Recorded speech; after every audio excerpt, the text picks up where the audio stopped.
Bismillahirrahmanirrahim. Selamat pagi. Video ini saya buat tanggal 29 Mei 2026. Yang terhormat dosen pengampu mata kuliah Ekonomi Perencanaan Wilayah. Saya Edward Van Martino, mahasiswa Magister Teknik Sipil Peminatan Manajemen Konstruksi. Pada kesempatan ini saya akan memaparkan refleksi komprehensif dari proses pembelajaran setengah semester ini yang dilanjutkan dengan analisis komparatif efisiensi investasi antara kawasan barat dan timur Indonesia.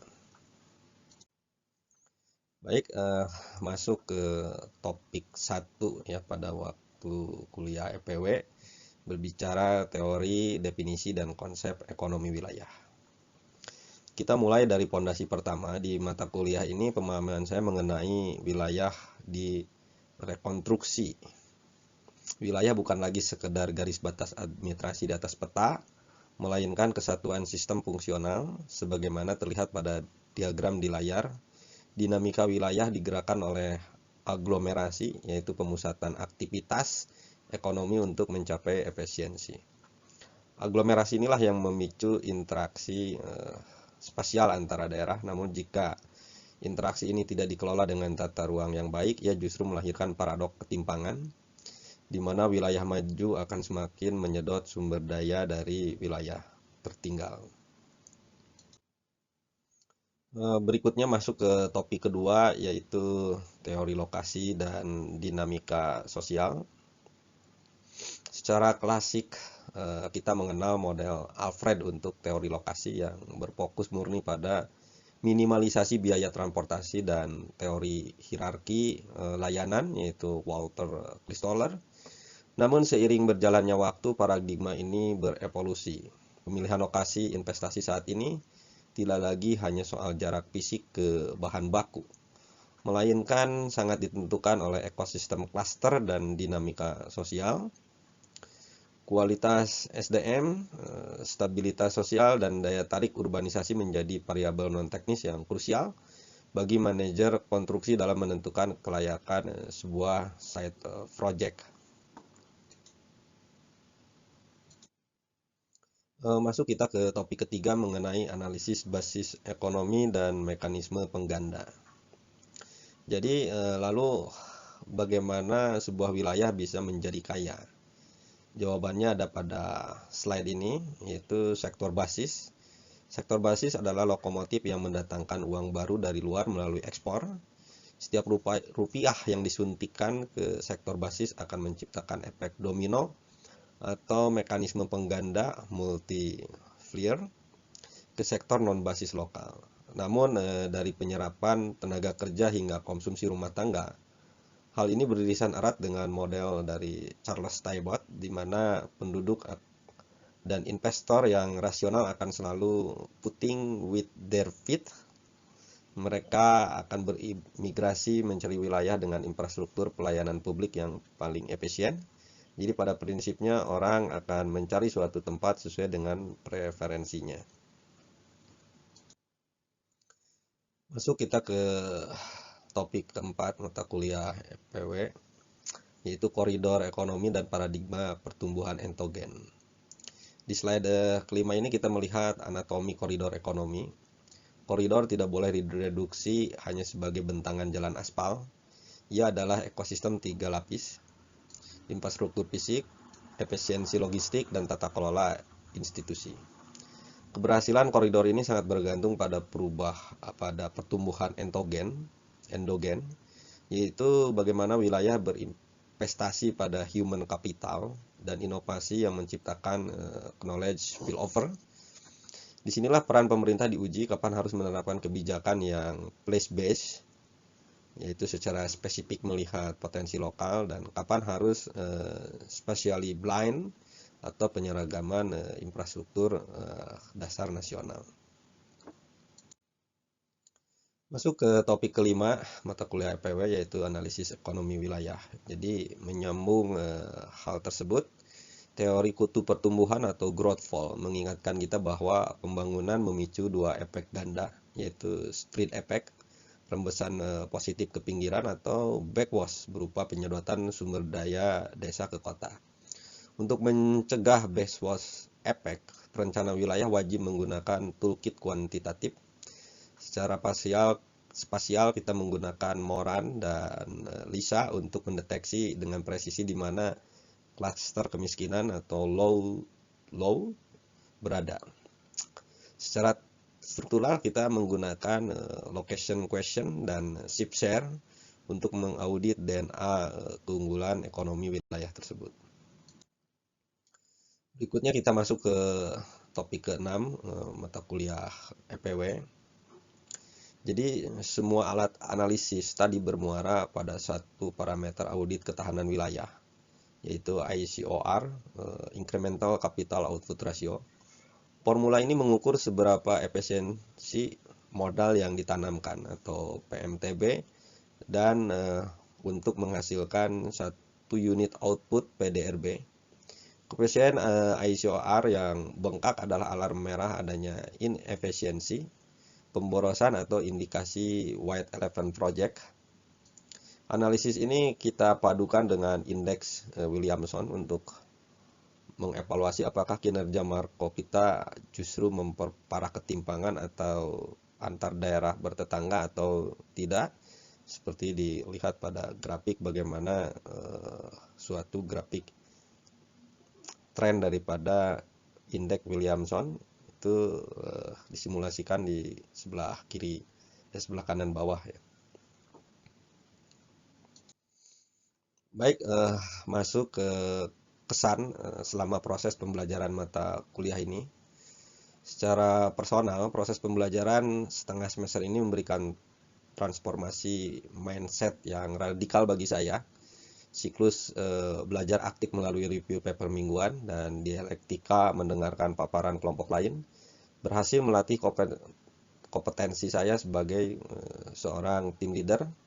Saya tidak lagi melihat proyek dengan kacamata teknis sipil murni yang kaku, melainkan bertransformasi menjadi seorang manajer konstruksi berwawasan spasial. Masuk ke tugas kedua, mengenai perhitungan ICOR.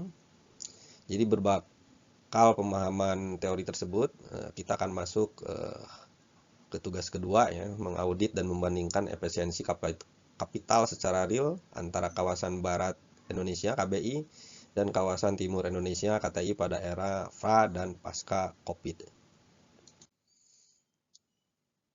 Baik, kita masuk ke landasan teori dan formulasi matematis daripada ICOR.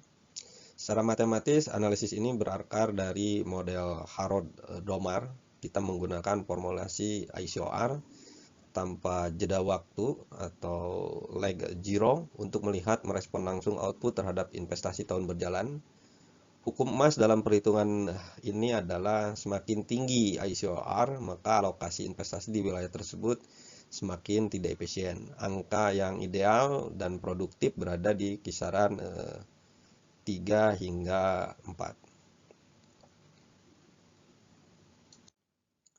Baik, lanjut ke slide berikutnya mengenai tabel raw data historis KBI. Ini kita bicara di Kabupaten Bandung ya versus KTI-nya di Provinsi Papua. Di layar Anda dapat melihat komparasi raw data. Di sebelah kiri adalah Kabupaten Bandung sebagai representasi barat atau KBI, dan di kanan adalah Provinsi Papua sebagai representasi timur atau KTI. Jika kita perhatikan sepintas, PMTB atau investasi terus masuk ke dua wilayah, namun output perubahannya atau delta PDRB merespon dengan cara yang sangat berbeda, bahkan sempat menyentuh angka negatif pada tahun tertentu. Berikutnya kita masuk ke detail perhitungan dan analisis komparatif era pra-pandemi dan pandemi. Kita bedah fluktuasi grafiknya. Pada era pandemi KBI, grafik biru menunjukkan tingkat efisiensi yang sangat sehat, stabil di angka 2,99 hingga 3,55. Sebaliknya KTI, grafik emas, yang menggunakan bar chart sangat fluktuatif, bahkan ISOR-nya sempat melonjak ekstrim ke angka 15,83 di tahun 2012 akibat hambatan geografis. Saat hantaman COVID terjadi, muncul anomali angka negatif minus 0,69 di KBI pada tahun 2020 bukanlah tanda efisiensi, melainkan cerminan runtuhnya output ekonomi. Kengerian efisiensi sesungguhnya baru terlihat di fase pemulihan KBI tahun 2021 di mana ICOR melonjak tajam menjadi 5,61 di KTI. Anomali ini mendahului pandemi, tepatnya di tahun 2019 karena investasi swasta yang tiba-tiba rontok. Baik, selanjutnya masuk ke proyeksi efisiensi kapital di KBI dan analisis KTI. Melihat ke depan proyeksi model ARIMA untuk Kabupaten Bandung, perwakilan KBI memberikan sinyal peringatan dari tahun 2025 hingga 2030. Tren ICOR merangkak naik menuju 4,34. Ini adalah gejala struktural fatigue jika target PDRB adalah 5,5%. Maka beban investasi daerah akan membengkak hingga hampir 24% dari total PDRB. Di sisi lain untuk wilayah timur seperti NTT, tingginya angka ICOR seringkali gagal diinterpretasikan. Investasi di daerah tertinggal mayoritas lari ke infrastruktur dasar dan sosial seperti jalan perintis atau puskesmas yang memiliki time lag 5 hingga 10 tahun sebelum menghasilkan output, sehingga wajar jika ICOR tahun berjalannya terlihat sangat bengkak. Selanjutnya kita masuk ke ketimpangan struktural PMA, PMDM, dan rekomendasi. Ketidakefisiensian ini diperparah oleh ketimpangan distribusi modal real seperti terlihat pada pie chart. 85% lebih PMA dan 95% PMDM tersedot ya, habis ke Pulau Jawa. Mengapa timur dijauhi? Akar permasalahannya adalah high cost to investment, meliputi konflik tanah ulayat, birokrasi berbelit, biaya logistik selangit, dan kurangnya SDM terampil.